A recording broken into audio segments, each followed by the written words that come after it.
Ocurrencias en gotas.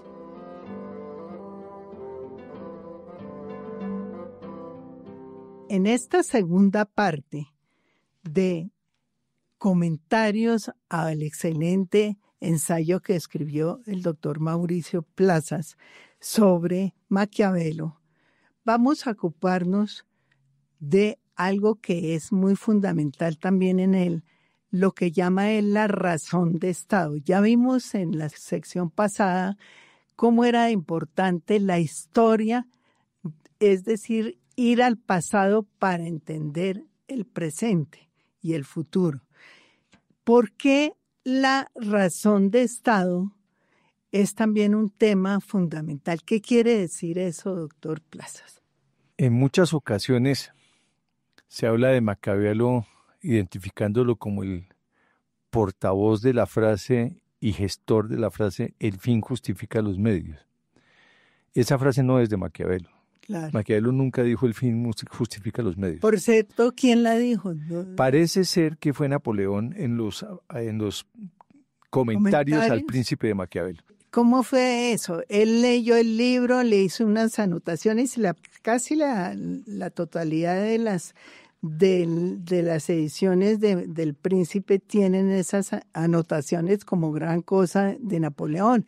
Y en el fondo no son tan buenas, me pareció a mí, por lo menos. Yo no sé usted qué opina. No son gran cosa. Y la verdad es que Napoleón, que fue un hombre muy interesante, lo que hizo sobre Maquiavelo, los comentarios que hacía sobre Maquiavelo, los fue estructurando cuando estaba en la Academia Militar, cuando estaba simplemente era joven. Yo pensé que ya era cuando estaba en la Isla de Elba, ¿no? La esencia fue ahí, la esencia de los comentarios fue ahí, y algo en medio de las guerras, pero fue en esencia eso. Entonces, uno no puede pretender en los comentarios de Napoleón encontrar algo sólido, sistemático, ordenado sobre Maquiavelo. No lo va a encontrar. Y además todo lo haces pensando en él y hablando de él mismo y de lo que va a hacer. Y bueno, eso, el ego. Sí, eso es básicamente.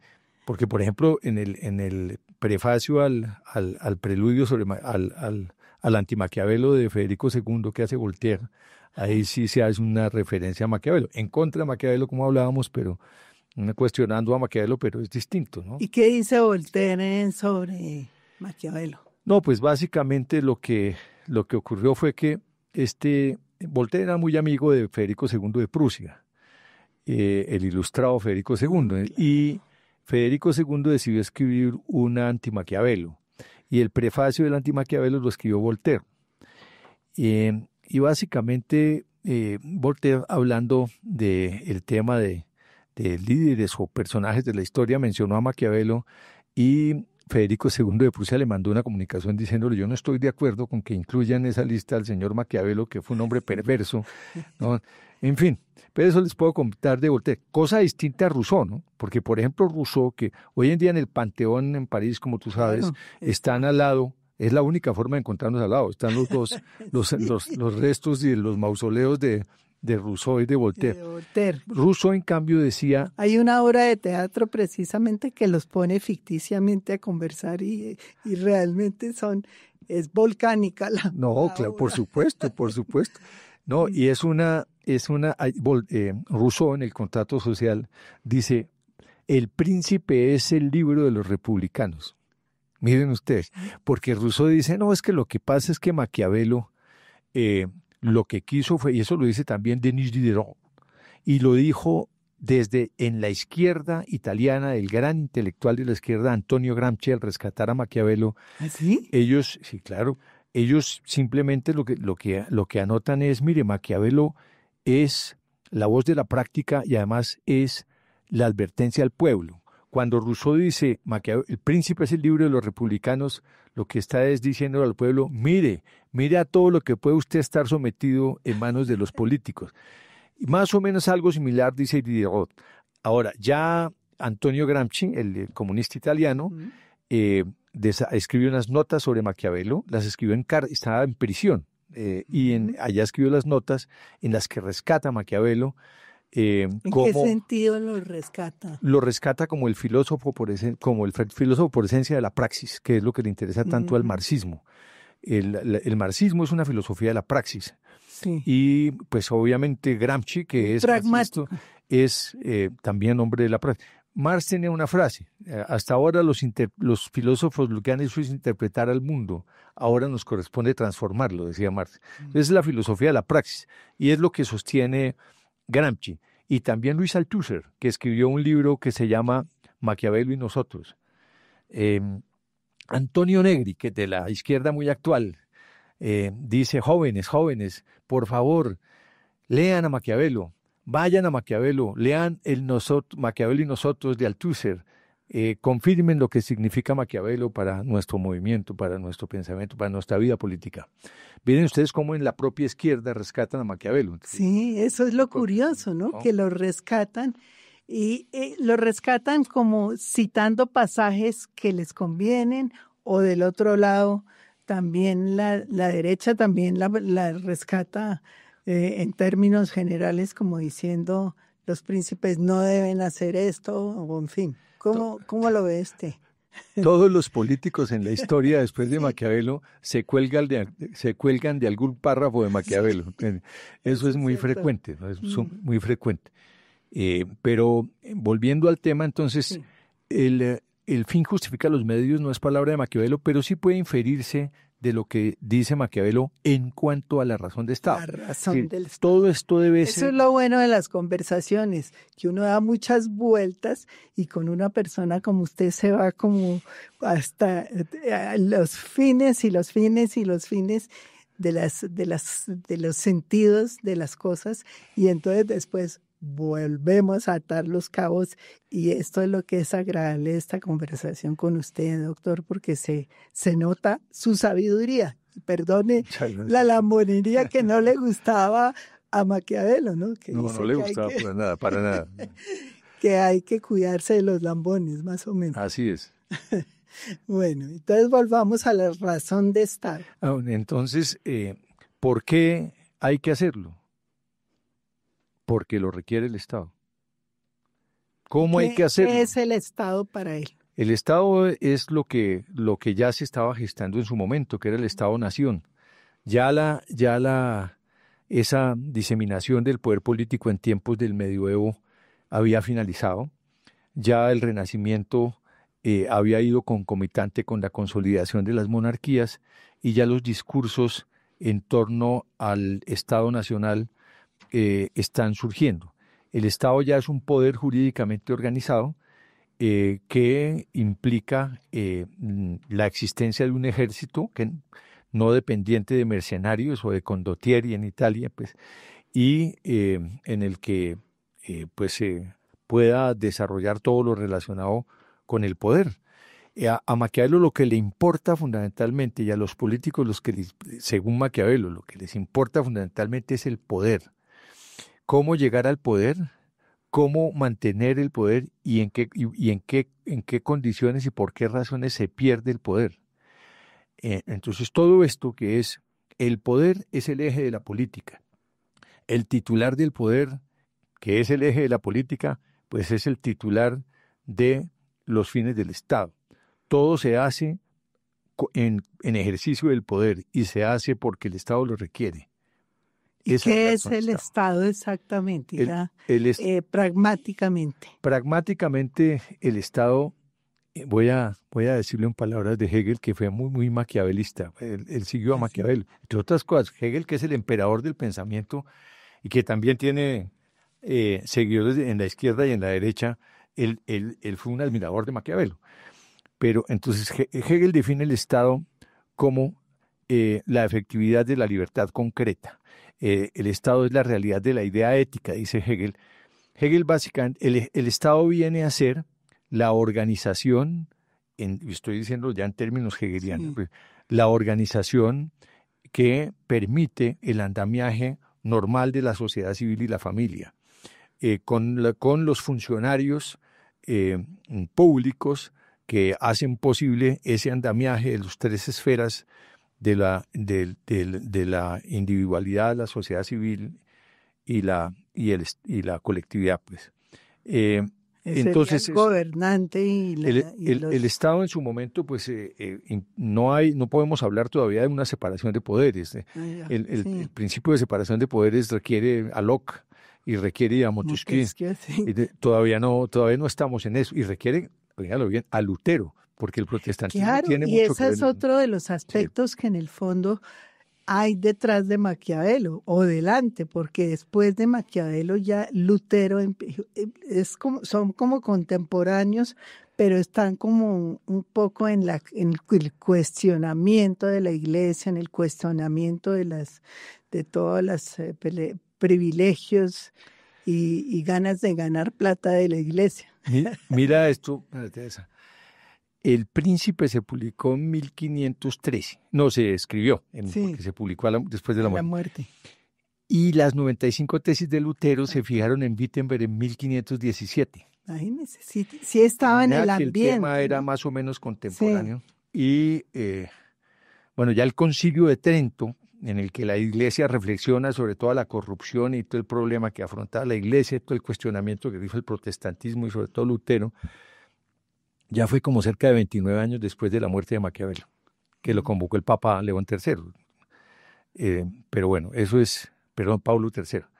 Esa es la referencia, el punto de contacto entre el ambiente que había después de Maquiavelo. Sí, y esto lo estaba diciendo porque a propósito de la separación de poderes, la corrupción. Porque como estamos hablando del poder del Estado, y les estaba comentando que el Estado es un Estado naciente, Estado-nación que se está forjando, que está creciendo, que se está afirmando. Aún estamos muy lejos del principio de separación de poderes. Puede que haya atisbos, pero estamos muy lejos. Y les decía que lejos de lo que la gente piensa, los únicos portavoces de la separación de poderes no son Locke y Montesquieu, sino que también Lutero, dijéramos que sentó bases para la separación de la Iglesia también. Eso es.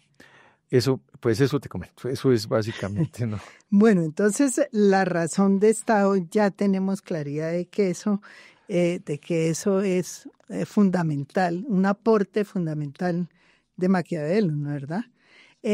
Hay otros aspectos que él pone a veces como títulos de los capítulos, como por ejemplo que hay que evitar ser aborrecido y despiadado. ¿Por qué dice él eso? Por ejemplo, esa es una de las cosas que dice. Y hay bastantes más observaciones que hace él. Pero empecemos por esa, si le parece, lo que los príncipes hacen y lo que no es útil y lo que es inútil. En fin. Bueno, tú decías ahora que el príncipe tiene dos partes, una más o menos aburrida y otra muy interesante o al menos más simpática. La primera es la que trata sobre los principados, los tipos de principados eclesiásticos, principados que a los que se arriba por la fuerza, por la fortuna, por la virtud, en fin. La segunda trata ya sobre el príncipe, sobre las virtudes del príncipe. Y todo es dentro de la concepción esa descriptiva que presenta Maquiavelo. Es lo que da ejemplos. Lo que él ha visto y ejemplos de la historia que él conoce porque es un intelectual y ejemplos de la vida de su presente porque era un diplomático. Para eso le sirvieron los 14 años que trabajó con Florencia como diplomático. Entonces, esa frase de que no debe ser temido, que no debe ser aborrecido. Aborrecido, sí. Esa frase de Maquiavelo pues obedece a que, yo recuerdo una frase en este momento, Maquiavelo dice, no prives a tus súbditos de sus propiedades ni les quites sus mujeres. Es lo que dice Maquiavelo. Porque entre otras trata a las mujeres terrible, por ahí en alguna frasecita que me hizo sobresaltar, a pesar de que uno admira. Y era un mujeriego empedernido. Claro, ¿no? además. Pero bueno, entonces esa frase dice, porque es que si el príncipe es aborrecido, fácilmente va a ser depuesto. El pueblo no lo va a soportar. No lo soporta. Y sus enemigos van a hacer lo necesario para que pierda el poder. Por eso no debe ser aborrecido. Y además dice que es mejor ser amado que temido. Eso es interesante porque ser temido que amado. Perdón. Sí, ser temido que amado. Temido que amado, ¿por qué? ¿Por qué? Porque de todas maneras un gobernante, y sobre todo en esa época, pues la relación era más afectiva, ¿o no? Él habla de Cipión, de la República de Roma, diciendo que Cipión quiso ganarse el amor del pueblo, pero finalmente terminaron no acatándolo porque no les infundió el temor que implica el ejercicio del poder. Y luego habla del presente.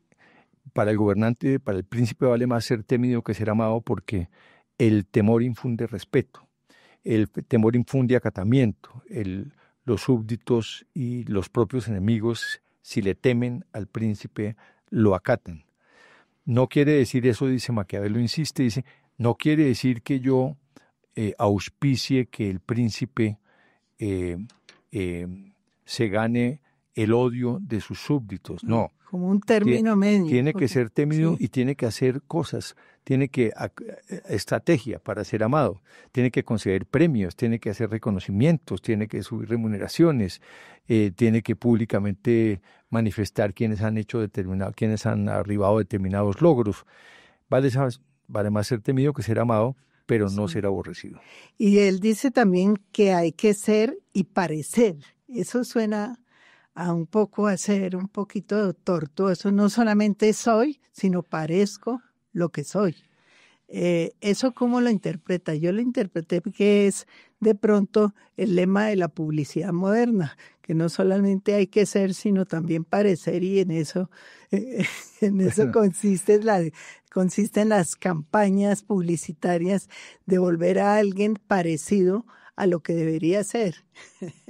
Bueno, pues a mí me acuerda eso de un aforismo que había en Roma, que era que la mujer del César no solo debe serlo, sino parecerlo. Uh-huh. Pero en este caso de Maquiavelo, el parecerlo es demasiado importante. El príncipe debe adecuarse a las circunstancias, debe cambiar según sean los vientos, debe reorientar su imagen según convenga, debe parecerlo. No solamente debe serlo, debe parecerlo. Lo fundamental sí es que parezca, que la gente, que el pueblo, que los súbditos avisoren que efectivamente es un gran príncipe. Y para eso tiene que cambiar todas las veces que sea necesario. ¿Cambiar en qué sentido? Adecuarse. Si hoy tengo que aparecer amoroso, soy amoroso. Si tengo que mañana aparecer agresivo, riguroso, fuerte, tengo que hacerlo. Si después tengo que aparecer como un hombre justo que reconoce a sus súbditos y a sus funcionarios, tengo que hacerlo, pero va cambiando según las circunstancias. A mí me parece cada vez más el precursor de la publicidad. Pero fíjate, una cosa que no podemos perder de vista nunca. Uh-huh. Cuando él presenta todo eso, no es que ordene que el príncipe haga todo eso, sino que está relatando lo que él vivió y lo que él conoció por la vía de su formación intelectual. Sí. Ah, claro, eso sí. Y otra cosa que él dice, que hay que huir de los aduladores. Pues no lo dice exactamente en esos términos, pero sí plantea eso, que no hay que dejarse conquistar por los aduladores. ¿Usted qué piensa de eso? Pues es absolutamente claro, lo dijo Maquiavelo, apártate. La Biblia dice, es un aforisma bíblico, apártate de las malas lenguas y los aduladores.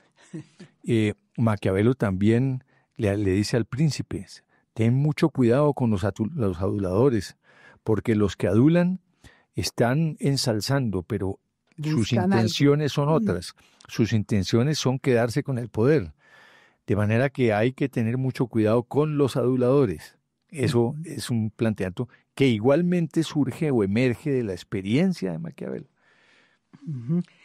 Otro tema que él aborda es lo de la verdad factual. ¿Eso qué representa? Ya tenemos claro qué es la razón de Estado, pero otro tema fundamental es la verdad factual y lo que llama la fortuna y la virtud. ¿Eso qué es? Les voy a leer un una parte del capítulo 26 del Príncipe en donde está la cuestión del Redentor para la unidad italiana. Dice Maquiavelo: de manera que desfallecida Italia espera a ver quién la sane de sus heridas, quién ponga fin a los saqueos de Lombardía, a las extorsiones del reino de Nápoles y de Toscana, y la cure de tantas llagas ulceradas por el tiempo. Se le ve también pronta y dispuesta a seguir una bandera, con solo que haya uno que la enarbole. Y no se ve en el presente nadie en quien pueda depositar mejor sus esperanzas que en vuestra ilustre casa. Le está diciendo eso a Lorenzo II Medici, a quien le dedicó el Príncipe, para ver si lograba alguna cosa, pues, y de todas maneras pensando en quién liderara la unidad italiana, pero el señor ni siquiera leyó el Príncipe. Eso es lo más terrible, ¿no? Se lo dedicó, lo ensalza mucho y el señor Medici no leyó nada. Lorenzo, el magnífico. Sí. Más adelante dice: no debemos pues dejar pasar esta ocasión para que Italia, después de tanto tiempo, encuentre un redentor. No puedo expresar con qué amor sería recibido en todas aquellas provincias que han sufrido a causa de estos aluviones extranjeros, con qué sed de venganza, con qué obstinada lealtad, con qué devoción, con cuántas lágrimas. ¿Qué puertas se le cerrarían? ¿Qué pueblos le negarían obediencia? ¿Qué envidia se le opondría? ¿Qué italiano le negaría su homenaje? Y entonces canta con Petrarca al final del capítulo 26. Bueno, voy a leerlo en italiano. Virtù contra furore, prenderà l'arme e fia il combatter corto, che l'antico valore negli italici cor non è ancor morto. Que dice más o menos que pronto vendrá el furor, que pronto se tomarán las armas y que el combate será breve, porque el antiguo valor de los italianos no se ha muerto aún. Sí, él es como un impulsador de esperanza, ¿no? ¿Por qué lo menciono? Menciono esto que es tan lindo del capítulo 26, porque siempre Maquiavelo, por así decirlo, siempre el capítulo 26 está en cada frase del Príncipe. Cuando Maquiavelo habla de la virtud y la fortuna, Maquiavelo... La fortuna es un poco como la suerte. El acaso, sí, el acaso, sí. Por ejemplo, César Borgia llegó al poder cuando fue capitán general de los Estados Pontificios y gonfaloniero de los Estados Pontificios, fue por la fortuna, porque el Papa, su padre, que era Alejandro VI, así lo auspició, y cuando venció a Juliano de la Rovere, que era después fue el enemigo más encarnizado de César Borgia. Pero él fue por la fortuna. ¿Qué pasa? ¿Qué es exactamente la fortuna? La buena suerte. ¿Y qué es la virtud? La fortuna puede ser la buena suerte o la mala suerte. La fortuna es el acaso. La fortuna es el alias. La fortuna... Uno no puede estar seguro del futuro, más o menos. Exactamente. Por la fortuna se puede llegar al poder, pero no se puede quedar en el poder pensando simplemente en que se llegó al poder y eso fue gracias a la fortuna. Además se requiere la virtud. ¿Qué es la virtud? Pues la virtud es, los griegos lo llamaban la arete.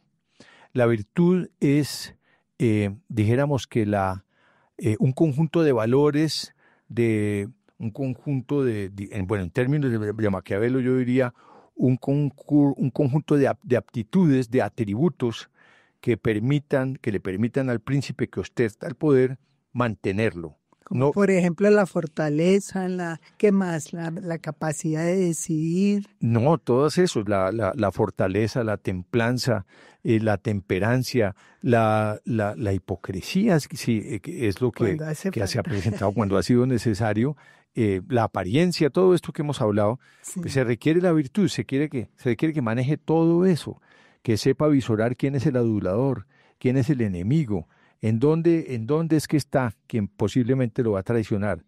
Eso fue lo que no pensó César Borgia. César Borgia, también por el tiempo, porque realmente César Borgia no alcanzó. Su padre, Alejandro Borgia, murió, el Papa Alejandro VI, pues Rodrigo Borgia, murió. En esa época los papas tenían hijos.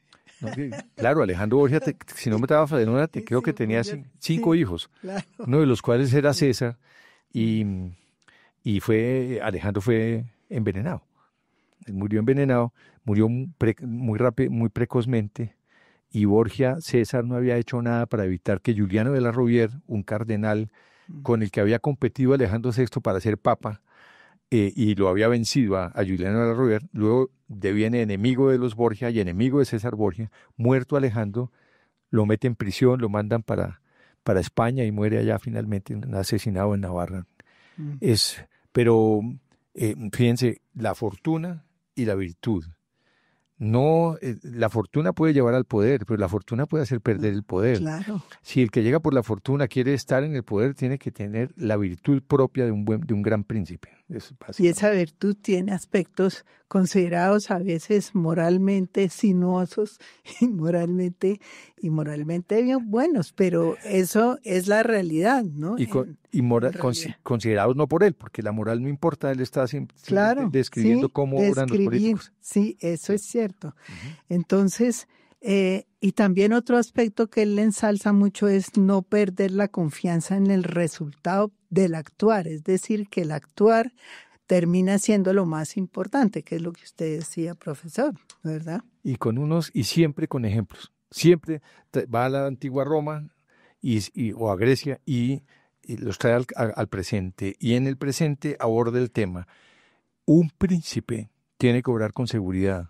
Si los súbditos sienten que el príncipe no está seguro, ese príncipe no va a poder conservar el poder. Y eso nos ha pasado en varias etapas de nuestra historia colombiana, que no vamos a detallar porque no es el tema, y simplemente recomendar lo que usted recomienda en ese ensayo tan excelente, que ese se puede encontrar en las redes sociales, ¿no es verdad? Usted lo tiene en la... Ese ensayo Maquiavelo va a ser un nuevo capítulo de la 3ª edición del volumen 1 de la historia de las ideas políticas. Ah, bueno, entonces nos tiene que avisar, por favor, profesor. Tenemos entonces que concluir con el profesor Plazas que Maquiavelo no personifica el mal y que hay que rehabilitarlo porque debe estar muy presente en la época contemporánea. Muchas gracias, profesor. No, con mucho gusto.